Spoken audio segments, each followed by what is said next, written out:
नमस्कार, news state Madhya Pradesh Chhattisgarh में आपका स्वागत है। मैं हूं आपके साथ लोकेंद्र त्यागी। आपके मुद्दे में आज बात ओबीसी आरक्षण की, जिस पर इस वक्त घमासान मध्य प्रदेश में छिड़ा हुआ है। दरअसल मध्य प्रदेश विधानसभा में ओबीसी के आरक्षण को लेकर बहस के दौरान सीएम शिवराज सिंह चौहान ने बड़ा ऐलान कर दिया। उन्होंने कहा कि मध्य प्रदेश में पंचायत चुनाव ओबीसी आरक्षण के साथ ही होंगे, इसके लिए सरकार कोर्ट जाएगी। इस पूरे मामले पर प्रदेश की सियासत अब गरमाई हुई है। पूर्व मुख्यमंत्री कमलनाथ ने ट्वीट कर लिखा है कि आखिरकार सरकार ने हमारी मांग मानी और अब सरकार ने सुप्रीम कोर्ट जाने का निर्णय लिया है। हमें पूरी उम्मीद है कि और विश्वास है कि अब प्रदेश में ओबीसी आरक्षण के साथ ही पंचायत चुनाव होंगे। इस वर्ग के साथ भी न्याय होगा।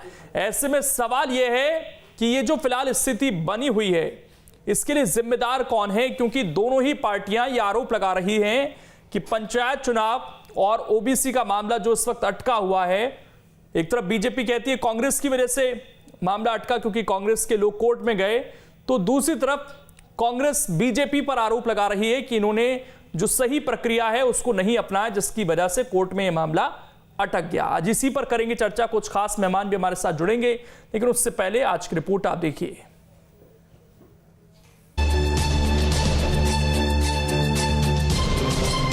पंचायत चुनाव में ओबीसी आरक्षण को लेकर मध्य प्रदेश में सियासत अब भी गरमाई हुई है।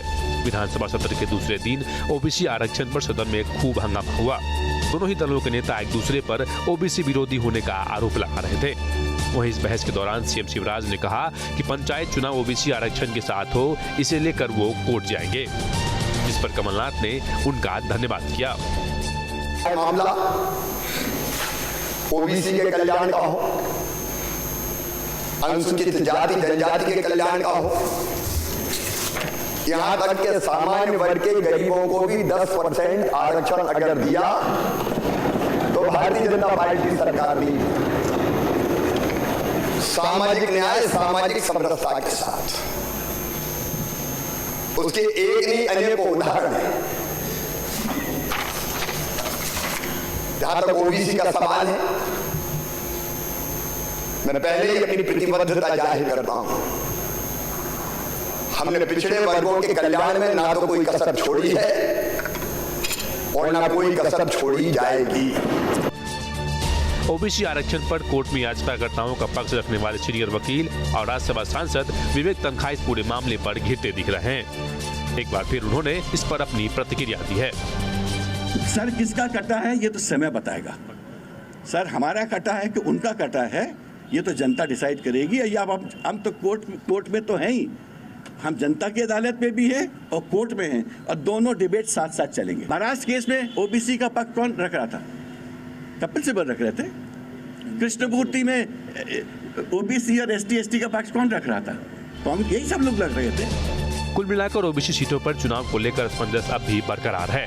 पंचायत चुनाव की प्रक्रिया भले ही चल रही है, लेकिन फिलहाल ओबीसी सीटों पर निर्वाचन प्रक्रिया पर राज्य निर्वाचन आयोग ने रोक लगा दी है। इन सीटों पर चुनाव किस तरह कराए जाएं, इस पर फैसला सरकार को लेना है। दरअसल सुप्रीम कोर्ट का आदेश है कि चुनाव का परिणाम एक साथ ही घोषित किए जाएं। Team news state. और चर्चा करने के लिए तीन खास मेहमान इस वक्त हमारे साथ जुड़ गए हैं। सबसे पहले परिचय करा देता हूं। अश्वनी दुबे जी हैं, सीनियर वकील हैं सुप्रीम कोर्ट के। गोविंद मालू जी हैं, वरिष्ठ नेता हैं बीजेपी के। और डॉक्टर ब्रजेश पांडे जी हैं, प्रवक्ता हैं कांग्रेस के। आप तीनों का बहुत बहुत स्वागत है। गोविंद मालू जी, सबसे पहले तो अब थोड़ा जनता इस बात को लेकर तो स्पष्ट हो जाए कि चुनाव हो रहे हैं या सरकार ने मूड बना लिया है कि चुनाव अब टलेंगे?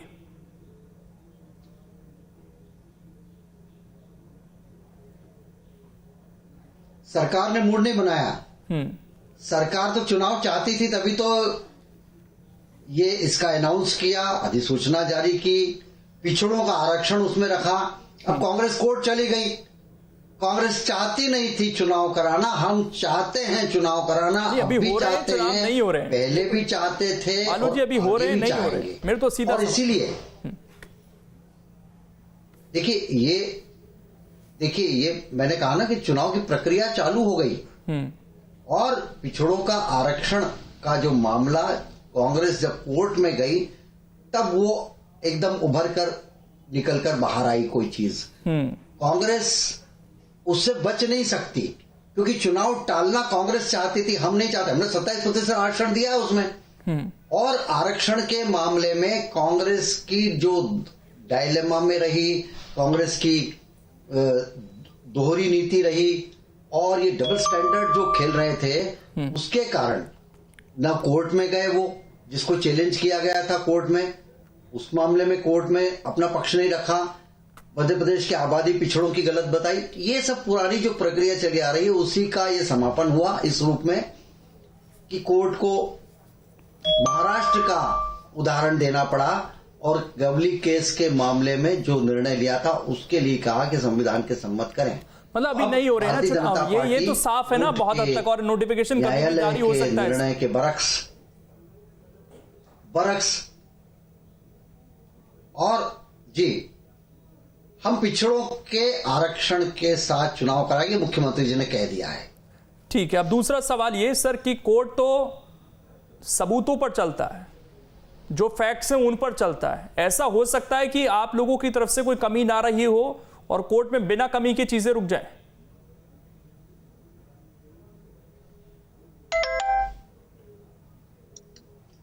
हम क्यों कमी रखेंगे?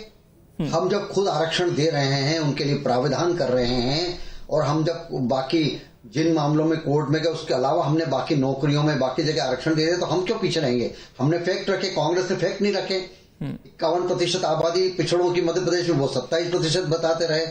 हमारे वकील, हमारी सरकार, हमारा जो ये विधि का तंत्र है वो पूरी तरह से मुस्तैदी के साथ अपने पक्ष की पुरजोर पैरवी करने के साथ, तथ्यों के साथ कोर्ट में गया है। और कोर्ट में अभी भी इस मामले में कोर्ट में पूरे तथ्यों के साथ रखा जाएगा, क्योंकि हमने दिया ना, कोर्ट ने थोड़ी बोला आरक्षण तो हमने दिया है 27% इस चुनाव में। और जिनको कोर्ट ने रोक लगाई कि नहीं, ये अगर कोर्ट की गाइडलाइन से आप 50% क्रॉस करेंगे सामान्य में, तो कोर्ट में वो मामला अटकेगा, चाहे कांग्रेस पार्टी जाए या कोई भी जाए। वो कोर्ट की अगर गाइडलाइंस हैं कि आप 50% क्रॉस नहीं कर सकते, वो आप कहते हैं कि 3 जगह पर रुकी हुई थी, हम तो और जगह देंगे, आप और जगह देंगे तो वो रुकेंगी, जाहिर बात है।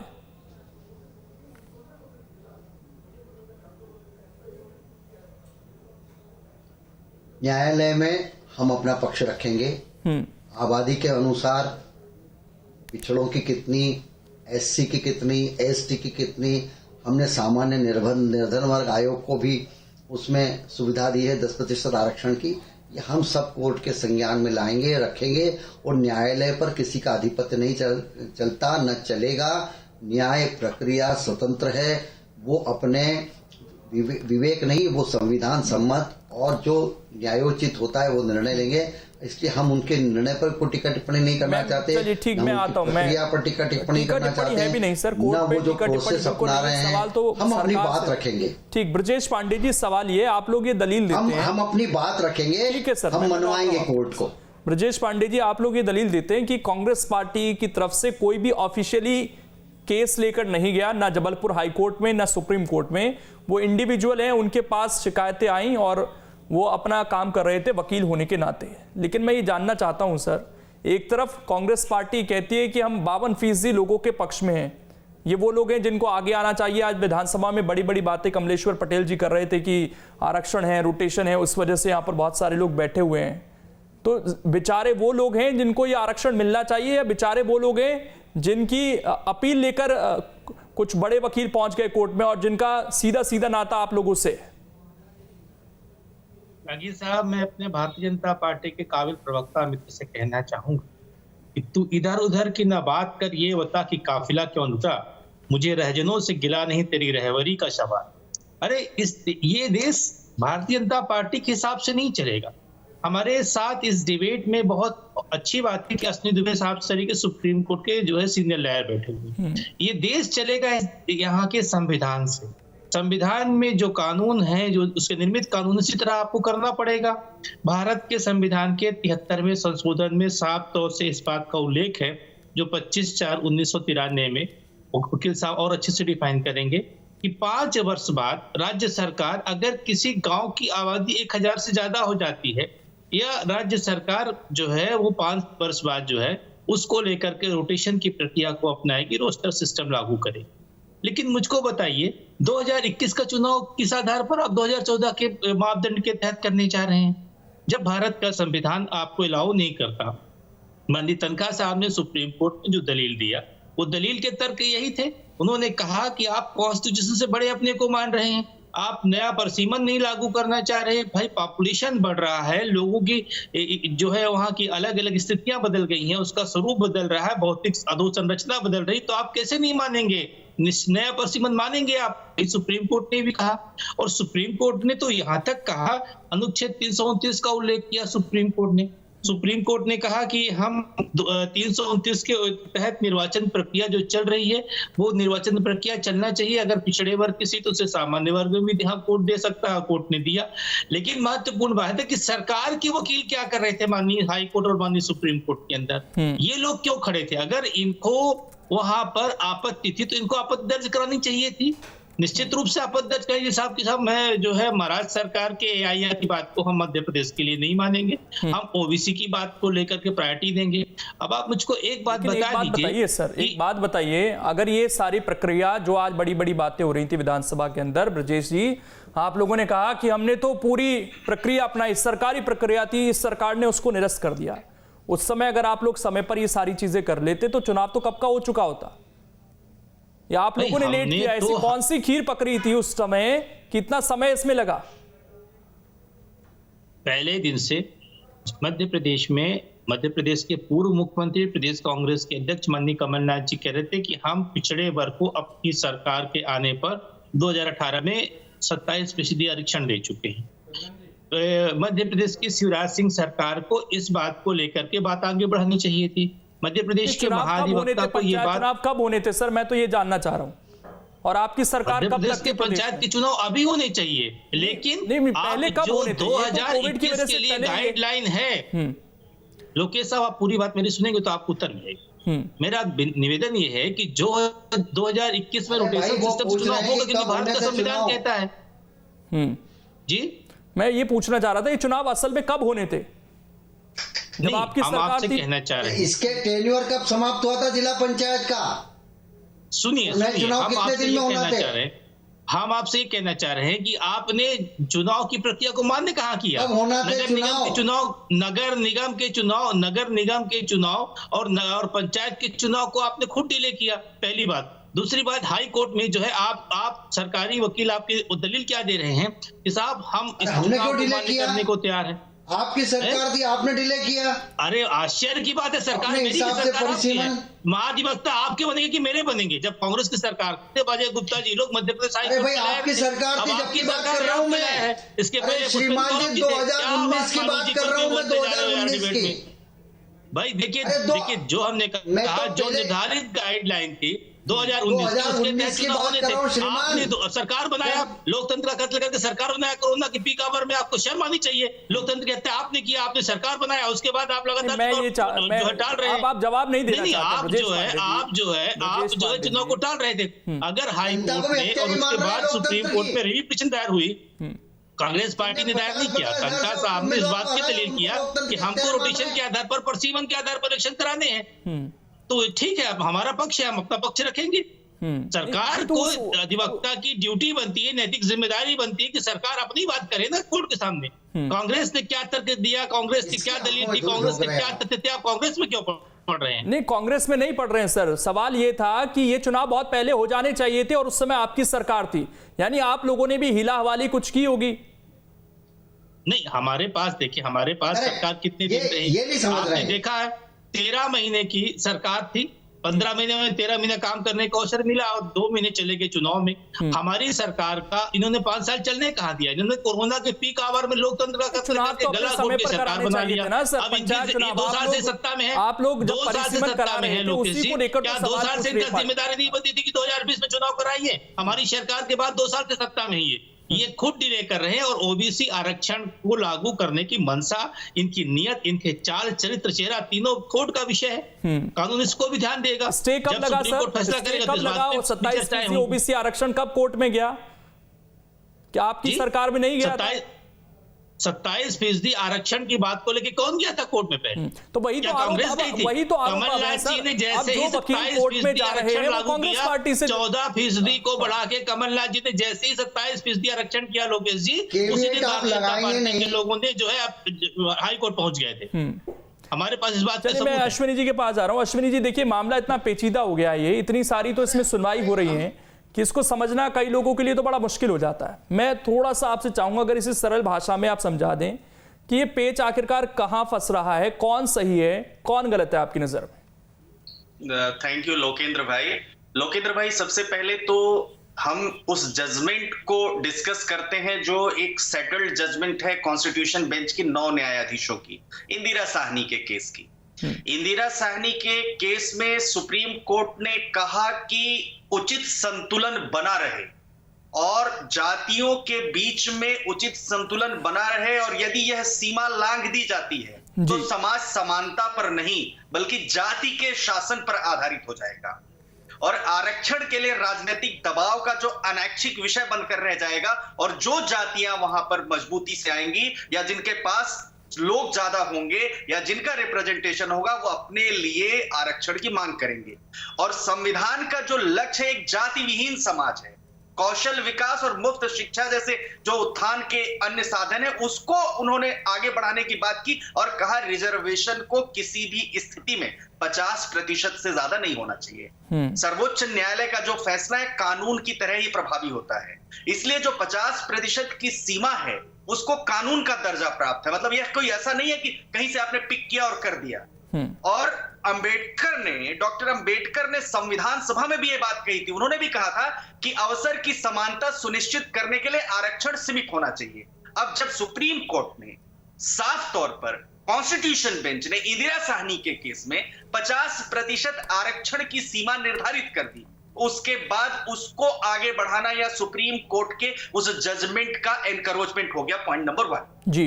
अब पॉइंट नंबर 2 दूसरे पहलू पर बात करें, जो उसके बाद मराठा रिजर्वेशन के केस में जस्टिस अशोक भूषण की बेंच ने जो फैसला दिया, उन्होंने भी इंदिरा साहनी का जो टेस्ट था उसको एज इट इज इंप्लीमेंट करते हुए कहा कि किसी भी परिस्थिति में जो आरक्षण की सीमा है वो 50% से ज्यादा नहीं होनी चाहिए। लेकिन मैं समझता हूं कि जो मध्य प्रदेश की सरकार है, मध्य प्रदेश की सरकार ने उस सीमा को ना सिर्फ लांघा बल्कि सुप्रीम कोर्ट की उस जजमेंट को डायरेक्टली और इनडायरेक्टली हर तरह से उसको जो है उसको कंटेम्प्ट किया। अब तीसरा बात, जो 3 टेस्ट होते हैं, ट्रिपल टेस्ट क्या होते हैं? राज्य के भीतर स्थानीय निकायों के रूप में पिछड़ेपन की प्रकृति और निहितार्थ की कठोर जो जांच करने के आयोग की स्थापना है वो होनी चाहिए। दूसरा, आयोग की जो सिफारिशों के आलोक में जो लोकल लेवल पर जो इलेक्शन होते हैं उसके हिसाब से जो है सीटों का बंटवारा होना चाहिए। और किसी भी ऐसे मामले में अनुसूचित जाति, जनजाति यानी पिछड़ा वर्ग के पक्ष में आरक्षित कुल सीटों की संख्या 50% से अधिक नहीं होगी। अब इस टेस्ट को ना देखते हुए और जो सरकार जिसकी जरूरत है कि वो समानता की बात करे और जो सुप्रीम कोर्ट की जजमेंट है उस जजमेंट के मुताबिक उसको इंप्लीमेंट करे, वो ना करते हुए वोट बैंक के लिए, अपीजमेंट के लिए इन्होंने जो पॉलिसी थी उस पॉलिसी का पालन ही नहीं किया।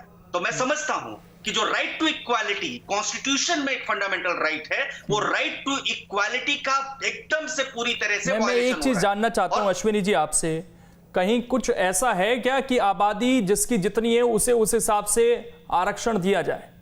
क्योंकि तर्क सिर्फ इतना ही है दोनों के पास कि 52% आबादी है तो कम से कम 27% तो मिले। किसी भी परिस्थिति में वो जो आरक्षण की सीमा है वो 50% नहीं लागनी चाहिए। Point number 1। पॉइंट नंबर 2, उसी जजमेंट में यह भी कहा कि आप जो जातियां ओबीसी की कैटेगरी में अब नहीं है, जिनका जो उत्थान है वो हो चुका है, सामाजिक रूप से आर्थिक रूप से वो सबल हो चुकी हैं, उनको इस जो आरक्षण की पद्धति है जो ओबीसी कम्युनिटी उससे बाहर निकालिए। वो आज तक सर्वे नहीं हुआ। अगर आप याद करिए, स्टेट्स का यह मैटर है, आज तक किसी भी स्टेट गवर्नमेंट ने यह सर्वे नहीं करवाया कि ऐसी कौन सी जातियां थी जो ओबीसी कैटेगरी में है, जो सामाजिक रूप से सबल हो चुकी है और उनको अब ओबीसी रिजर्वेशन का बेनिफिट लेने की जरूरत है। किसका फेलियर है? यह फेलियर सरकार का है। इसलिए जो पॉपुलेशन अगर इंक्रीज होती है तो जब तक आप रेशियो डिसाइड नहीं करेंगे कि दूसरी तरफ से सबल जातियों को आप उससे निकालेंगे नहीं, तब तक ये जो है एक्सप्लोजन होगा। और इसी बात को इसी बात को लेते हुए सुप्रीम कोर्ट ने कहा कि जातिगत आधार पर समाज नहीं बटे, इसलिए जरूरी है 50% की सीमा को आप जो है आगे नहीं बढ़ाइए। अब आप तीसरे टेस्ट की बात करते। 6 दिसंबर को सुप्रीम कोर्ट का मराठा रिजर्वेशन, महाराष्ट्र में जो निकाय चुनाव थे उसमें उन्होंने साफ तौर पर कह दिया कि किसी भी परिस्थिति में हमारी जजमेंट के वायलेशन में आप ऐसा चुनाव नहीं करवा सकते। और सेम चीज उन्होंने एक छोटा सा सवाल और है अश्विनी जी, वो सवाल ये है कि सरकार ये तर्क दे रही है कि कोर्ट में ये मामला पहुंच गया इसलिए ये अटक गया। अगर बाई चांस ये नहीं भी पहुंचता और चुनाव हो जाते किसी हाल में, तो बाद में भी वो तो नल एंड वाइड हो सकते थे निश्चित तौर पर। और इसी रेशियो को अभी जो मध्य प्रदेश के केस में जस्टिस खानविलकर की बेंच ने फैसला दिया, वो उन्होंने निश्चित तौर पर इसी बात को मंशा को रखे कहा कि आप जो है आग से मत खेलिए और आप किसी भी परिस्थिति में अगर इस तरह से आप हमारी जजमेंट्स का वायलेशन करते हैं तो किया गया चुनाव हम रद्द करवा सकते हैं। और आप देखिए ऐसा महाराष्ट्र में हो चुका है। ऑनरेबल सुप्रीम कोर्ट ने महाराष्ट्र के केस में इस तरह के निर्णय उसके पारित कर चुके। तो उस आलोक में भी अगर हम देखें तो मध्य प्रदेश में ऐसा नहीं है कि उस इलेक्शन को नल एंड वाइड नहीं किया जा सकता अगर सरकार चाहती है। मैं आखिरी सवाल ले लेता हूं गोविंद जी। देखिए आखिरी रास्ता तो यही है कि कोर्ट की जो गाइडलाइंस है उनका पालन हो, आप नए तरीके से परिसीमन कराइए, जो भी रोटेशन प्रक्रिया उसका पालन कीजिए, तभी चुनाव हो सकते। नहीं तो राजनीति होती रहेगी इस मामले पर और कई राज्यों में होती आई है सालों से। अगर वाकई पंचायत चुनाव चाहते हैं तो सही प्रोसेस तो अब सबके सामने है, उसी को अपनाना पड़ेगा।